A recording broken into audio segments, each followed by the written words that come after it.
Hello students, welcome back to my channel. Today we will do class 9 maths chapter 1 real number exercise 1.3. I have already completed exercise 1.1 and 1.2. If you have not yet watched, go to the description box and watch it. And if you are new to my channel, please subscribe my channel and click the bell icon to get more updates. So let's get started.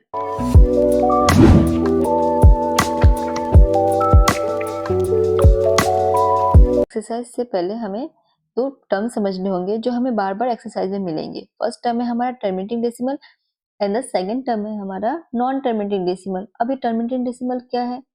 A terminating decimal is a number that has a finite number of digit after the decimal point.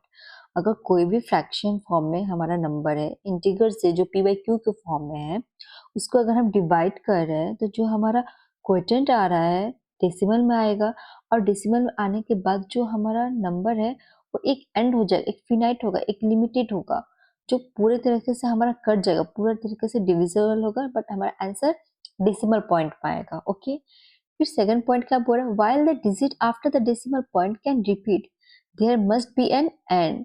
बोल रहा है कि जो decimal के बाद हमारा number होगा वो रिपीट हो सकता है, बट उसका एक एंड होगा, वो इन्फिनिटी तक नहीं होगा, फिनाइट होगा, एक लिमिटेड होगा, उसका अंत होगा. ओके, एंड होगा. The third point is terminating decimal can be expressed in the form of p by q, where p and q are integers and q is not equals to 0.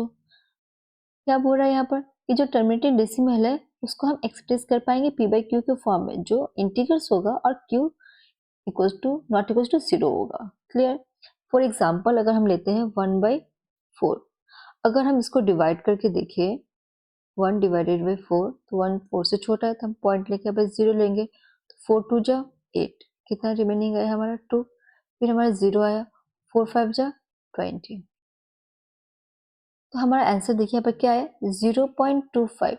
Decimal form आया but ये एक and हो गया, पूरी तरह से cut गया है ना.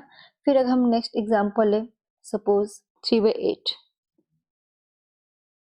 ओके, तो 3/8, तो 3/8 से छोटा है तो पॉइंट लेके 0, 8 3 जा 24, कितना बचा 6, फिर 0 आ गया हमारा, तो 8 7 जा 56, 4 0 8 5 जा 40. हमारा आंसर देखिए पूरा कट गया, तो हमारा क्या है 0.375. तो हमारा ये क्या है, लिमिटेड है ना. जो पॉइंट के बाद हमारा डेसिमल आ रहा है, नंबर आ रहा है, वो एक एंड हो रहा है उसका, है ना. तो ये हमारा क्या हो गया, टर्मिनेटिंग डेसिमल. अब हम नॉन टर्मिनेटिंग डेसिमल समझते हैं.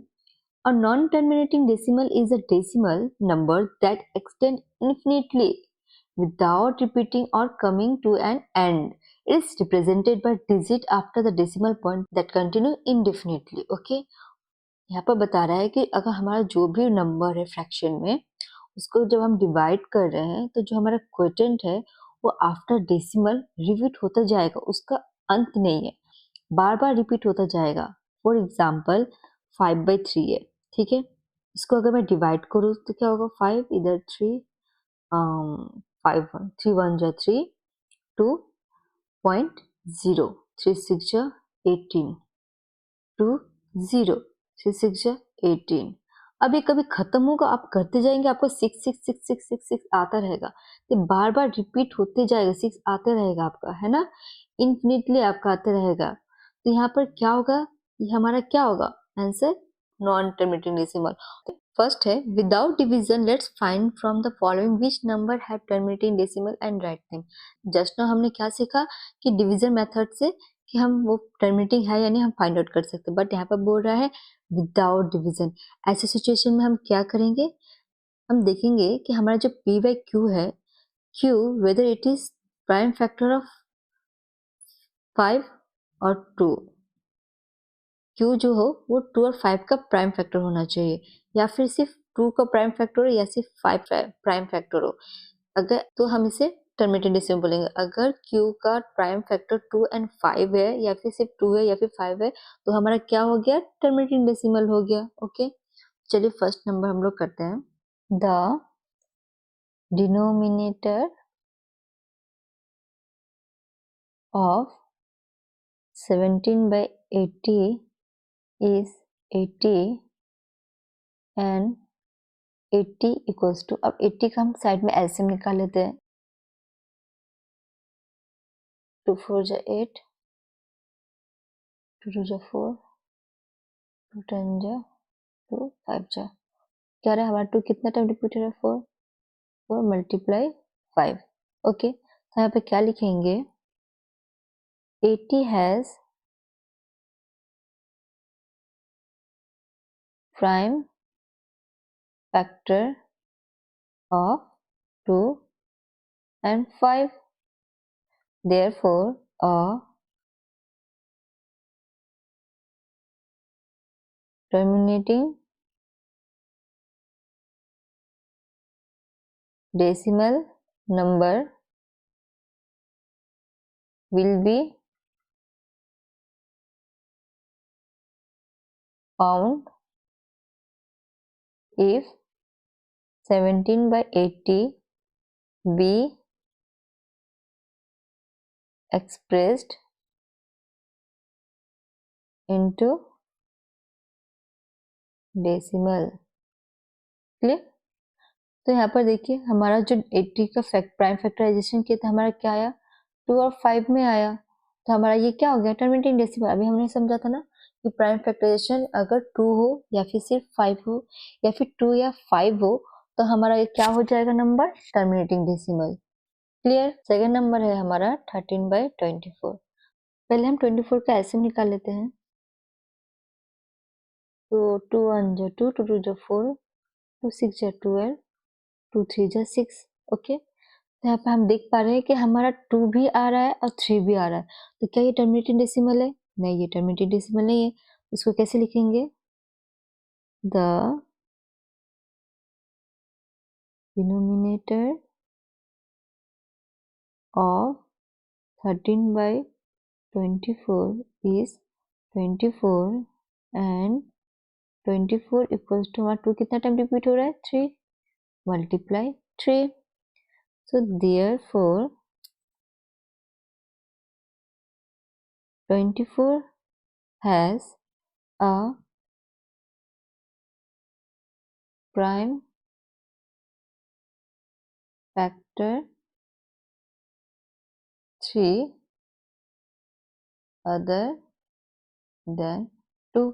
हमारा 2 और 5 चाहिए था, बट हमारा एक्स्ट्रा क्या आ रहा है? 3 आ रहा है।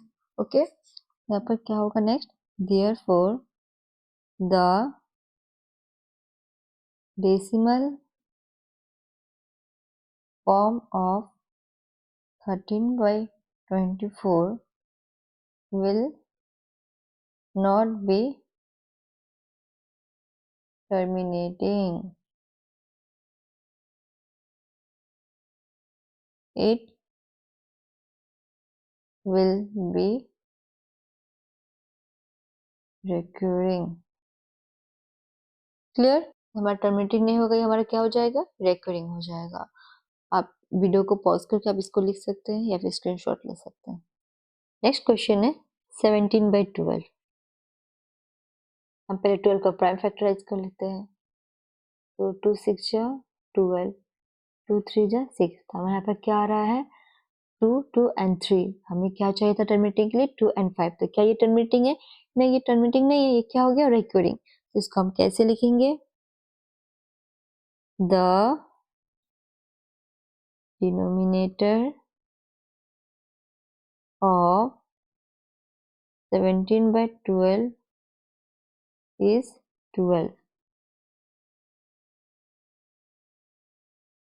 and 12 इक्वल्स टू 2 कितना टाइम है? 2 टाइम मल्टीप्लाई 3। अब क्या होगा? Therefore 12 has a prime factor 3 other than 2।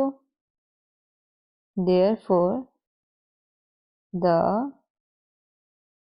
decimal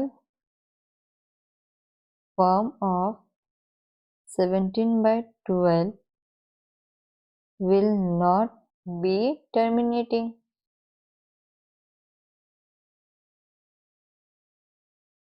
It will be recurring.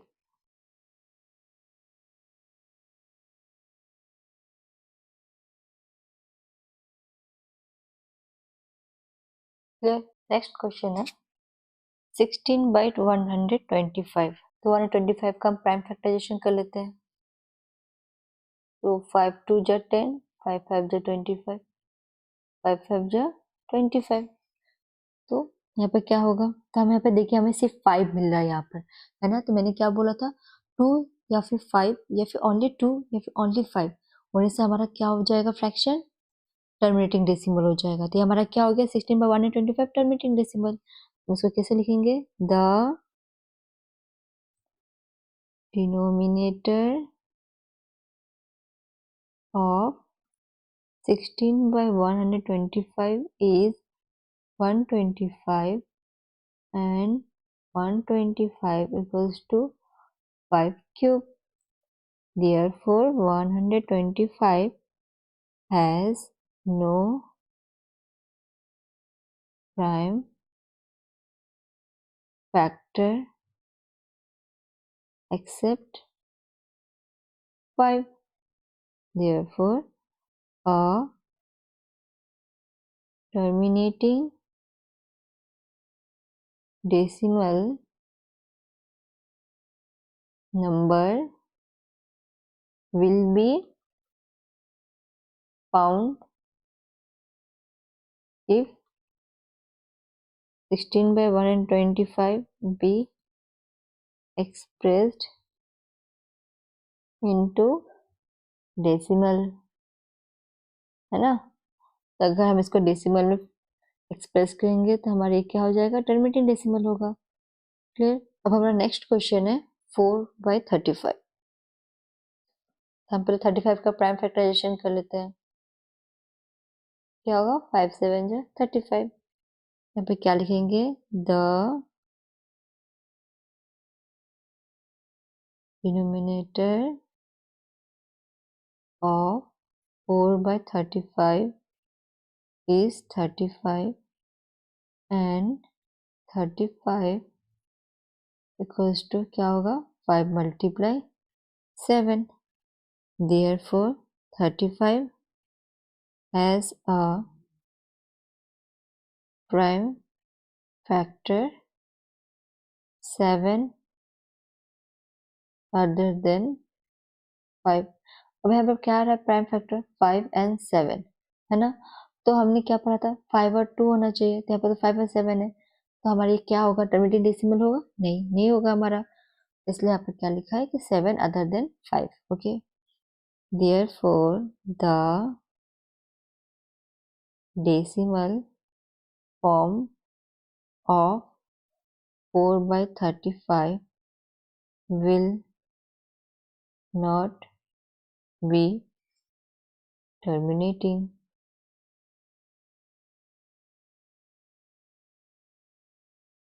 It will be recurring, क्योंकि हमारा बार बार रिपीट होता रहेगा, है ना. क्लियर. हमारा सेकंड क्वेश्चन है, let us expand each of the number given below into decimal and write what type of decimal expansions they are.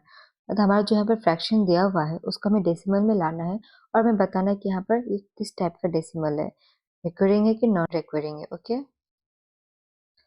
First question है हमारा 1 by 11. ठीक है, इसको हम डिवाइड करते हैं. तो यहाँ पे पॉइंट आ गया, यहाँ पे 0, बट स्टिल हमारा 10 छोटा है 11 से, तो यहाँ पे एक 0 बैठा के हम यहाँ पे 0 लाएंगे. सो 11 9 जा 99, 1 0 0.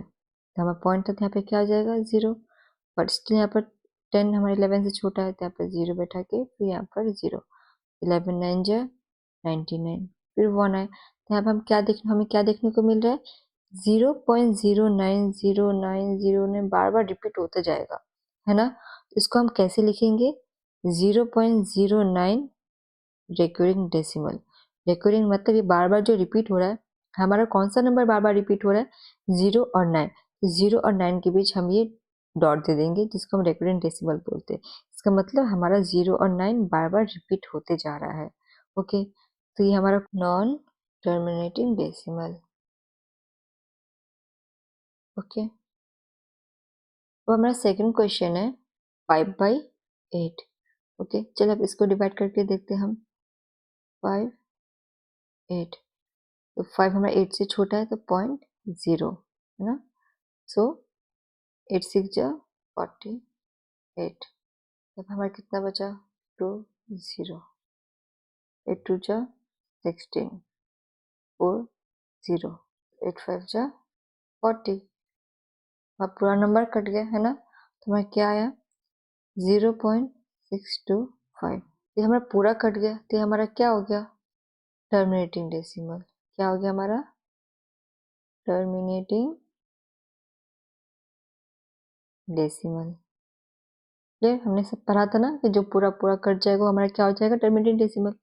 ये हमारा क्या हो गया टर्मिनेटिंग डेसिमल। अब हमारा थर्ड क्वेश्चन है 3/13। चलो इसको करके देखते हैं। 3/13, तो पॉइंट यहाँ पर कितना आ गया 0, तो 13 2 जा 26, रिमेनिंग 4। पॉइंट था यहाँ पर 0 आ गया। 13 3 जा 39, नया 1 0। चलिए यहाँ पर हमारा कितना 10 छोटा है 13 से, यहाँ पर 0 बटा के यहाँ पर हम 0 लाएंगे है ना। 13 7 जा 91, कितना है हमारा यहाँ पर 9। पॉइंट था यहाँ पे क्या आ गया हमारा 0। 13 6 जा 78, तो 10 से 8 गया तो 2, 8 से 7 गया तो 1। फिर हमारे यहाँ पर क्या आ गया 0। ओके, 39 जा 117, कितना है हमारे यहाँ पर 3, फिर 0, 3 2 जा 26, फिर हमारा कितना आया 4। पॉइंट है तो 0। यहाँ पर 30 था ना हमारा, और यहाँ पर सेम हमारा 30, यहाँ पर भी हमारा सेम यहाँ पर 30 है। तो हमारा कहाँ तक रिपीट हो रहा है यहाँ तक, ये 2 3 0 7 6 9, 2 0.23076 9, ये हमारा क्या हो गया नॉन टर्मिनेटिंग डेसिमल हो गया। अब यही सीक्वेंस में हमारा बार बार रिपीट होते जाएगा। ये हमारा कौन सा नंबर हो गया non terminating decimal. Clear. 4 number हमारा क्वेश्चन है 3 होल 1/8। तो इसको पहले हम सिंप्लीफाई कर लेते हैं। 8 3 जा 24, 24 प्लस 1 25/8। चलिए अब इसको हम डिवाइड करते हैं। सो क्या हो जाएगा हमारा 8 3 जा 24, 1 रिमेनिंग 0.0, 8 1 जा 8 2 0, 8 2 जा 16, 4 0, 8 5 जा 40। ये हमारा पूरा डिविजिबल हो जा रहा है ना। यहाँ पर हमारा क्या आ रहा है रिमेनिंग कितना आ रहा है 0, तो हमारा क्या हो गया terminating decimal.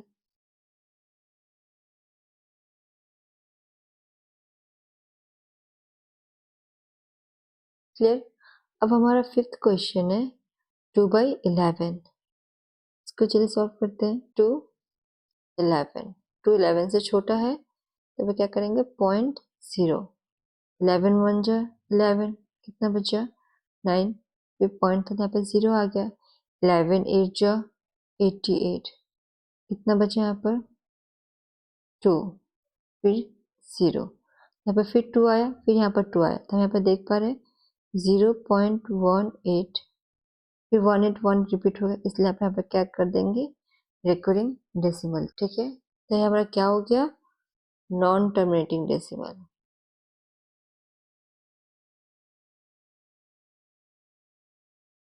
Non terminating decimal. अब हमारा 6 नंबर क्वेश्चन है 7/25। चलिए इसको अब हम डिवाइड करते हैं। 7/25, सो 7/25 से छोटा है तो 0.0 आ गया, तो 25 2 जा 50, तो फिर पॉइंट आ गया 0, तो 25 8 जा 200। ये पूरी तरीके से हमारा कट गया है ना, रिमेनिंग हमारा 0 है, तो हमारा क्या हो जाएगा देयरफॉर टर्मिनेटिंग डेसिमल। क्लियर। अब हमारा थर्ड नंबर क्वेश्चन है, let us express each of the following number in the form of p by q where p and q are integers and q is not equal to 0। मतलब हमारा जो यहाँ पर question दिया हुआ है इसको p by q के फॉर्म में देना है और q is not equal to 0 होना चाहिए। ठीक है, तो यहाँ पर हम देख सकते हैं कि हमें पॉइंट कोई सी भी नंबर के ऊपर हर एक क्वेश्चन हमें डॉट ऊपर दिख रहा है, तो हम क्या होता है वो हमारा रिकरिंग नंबर होता है। जब भी हम रिकरिंग नंबर को एज अ फ्रैक्शन में रिप्रेजेंट करते हैं उसको हम 9 लिखते हैं। ओके, जैसे कि हमारा फर्स्ट क्वेश्चन है 0.3 ऊपर क्या है रिकरिंग है, इसको जब हम लिखेंगे तो कैसे लिखेंगे 3/9। हमारा एक डॉट है तो इसलिए हमारा एक 9 है, अगर दो डॉट होगा तो डबल 9 आएगा। ओके, इसको हम स्मॉलेस्ट फॉर्म में कर देते हैं, 3 1 जा 3, 3 3 जा 9, तो हमारा आंसर क्या आ गया 1/3। सिंपल। अब हमारा सेकंड नंबर क्वेश्चन है 1.3 ऊपर रिकरिंग। जब ऐसा आए कि पॉइंट के पहले भी नंबर हो तब हम क्या करेंगे, इसको एक्सपैंड कर देंगे 1 प्लस 3/9, इसको काटे तो क्या आ गया 1/3। अब इसको एडिशन कर दीजिए फ्रैक्शन का, सो 3 + 1 इज 4/3। क्लियर। हमारा थर्ड नंबर है 0.544 के ऊपर डॉट है। यहाँ पर देखिए पॉइंट के बाद हमारा दो डिजिट है बट एक डिजिट को स्किप करके हमारा सेकंड वाले डिजिट पे डॉट है, तो ऐसे सिचुएशन में हम क्या करेंगे, जो 54 नंबर है उसको सेम लिखेंगे और जिसके ऊपर हमारा रिकरिंग का डॉट नहीं है उसको हम सब्सट्रैक्ट कर देंगे और नीचे हमारा 9 आएगा, 4 के ऊपर है और हमारा एक डिजिट के ऊपर नहीं है, इसलिए हम इसको क्या लिख देंगे as a 0। So 54 - 5 is 49/90। Clear. अब हमारा फोर्थ नंबर क्वेश्चन है 0.3 डॉट रिकरिंग 4 डॉट। अब इसको कैसे करेंगे, सेम 34 बाय हमारा दोनों डिजिट के ऊपर डॉट है ना, तो यहाँ पे हमारा क्या हो जाएगा 999। एक डॉट का क्या वैल्यू होता है 9, तो यहाँ दोनों डॉट का हमारा क्या हो जाएगा 99। ठीक है, फिर हमारा नेक्स्ट क्वेश्चन है 5 नंबर 3.1 डॉट एंड 4 डॉट। तो यहाँ पर हम क्या करेंगे, यहाँ पर हम सेम एक्सपेंडेड फॉर्म में करेंगे। पहले हम 3 को ऐसे रखेंगे बाहर प्लस 14 बाई हमारा क्या हो जाएगा यहाँ पर 99। तो इसको हम कैसे ले सकते हैं, इसको हम फ्रैक्शन एडिशन भी कर सकते हैं या फिर होल में लिख देते हैं हम 3 4 14/99। क्लियर। अब हमारा नेक्स्ट क्वेश्चन है 0.17 पॉइंट। तो ऑलरेडी हम इस टाइप का कर चुके हैं, यहाँ पर क्या होगा हमारा 17 - 1/90। यहाँ पर हमारा 1 के ऊपर डॉट नहीं इसलिए हम 1 माइनस कर दे रहे हैं, हमारा आंसर क्या हो जा रहा है 16/90। अब इसको स्मॉलेस्ट फॉर्म में हम काट सकते हैं, हाँ तो चलिए काटते हैं इसको। तो 2 8 जा 16, 2 4 जा 8, 2 5 जा 10। अब तो ये नहीं कटेगा तो हमारा आंसर क्या आ गया 8/45। ओके, अब हमारा नेक्स्ट क्वेश्चन है 0.47। ये भी हमारा सेम है 6 नंबर जैसा। 47 - 4/90। 90 कैसे आ रहा है, हमारा पॉइंट के बाद दो डिजिट है बट हमारा सेकंड वाले डिजिट के ऊपर डॉट है, फर्स्ट वाले डिजिट के ऊपर डॉट नहीं है, इसलिए फर्स्ट वाले डिजिट को एज हम 0 ले रहे हैं। सो 90 हो गया। क्लियर। अब इसको सब्सट्रैक्ट करेंगे तो हमारा कितना होगा 43/90। क्लियर। अब हमारा 8 नंबर क्वेश्चन है 54 54 दोनों के ऊपर डॉट है तो हमारा क्या हो जाएगा 54/99। अब इसको हम स्मॉलेस्ट फॉर्म में काट देते हैं। ठीक है, सो 3 1 जा 3, 3 8 जा 24, 3 3 जा 9, 3 3 जा 9, 3 1 जा 3, 3 1 जा 3, 3 6 जा 18। तो आंसर क्या आ गया 6/11। अब हमारा 10 नंबर क्वेश्चन है 0.1.63 डॉट। अब यहाँ पर देखिए हमारा कितना डिजिट है 3 डिजिट है, पॉइंट के बाद हमारा कितना डिजिट है 3 डिजिट है। हम पहले जो नंबर है उसको एज इट इज लिख देंगे, हम पॉइंट नहीं देंगे और डिनोमिनेटर हमारा क्या होगा 999। ओके, यहाँ पर बीच में पॉइंट क्यों नहीं दिया, क्योंकि 163 मतलब 1 से लेके 3 तक हमारा रिपीट हो रहा है, मतलब 6 भी हमारा रिपीट हो रहा है ना। तो हमारा जो भी फ्रैक्शन होगा उसको हम यहाँ पर डिवाइड करेंगे तो हमारा क्या आएगा 163 163 163 है ना। इट मीन्स ये 1 से लेके 6 तक हमारा रिपीट हो रहा है, इसलिए हम 6 का भी वैल्यू नीचे क्या ले लेंगे 99 ले लेंगे। तो हमारा आंसर क्या हो गया 163/999। क्लियर? अगर आपका कोई भी डाउट हो तो आप कमेंट सेक्शन में पूछिए, मैं इसका रिप्लाई मेरे टेलीग्राम चैनल में दूंगी। आप टेलीग्राम चैनल ज्वाइन हो सकते हैं, जो मैंने डिस्क्रिप्शन में मेंशन कर दिया है, ठीक है। Thanks for watching. If you like my video, please subscribe my channel and click the bell icon to get more updates. Bye bye. Have a nice day.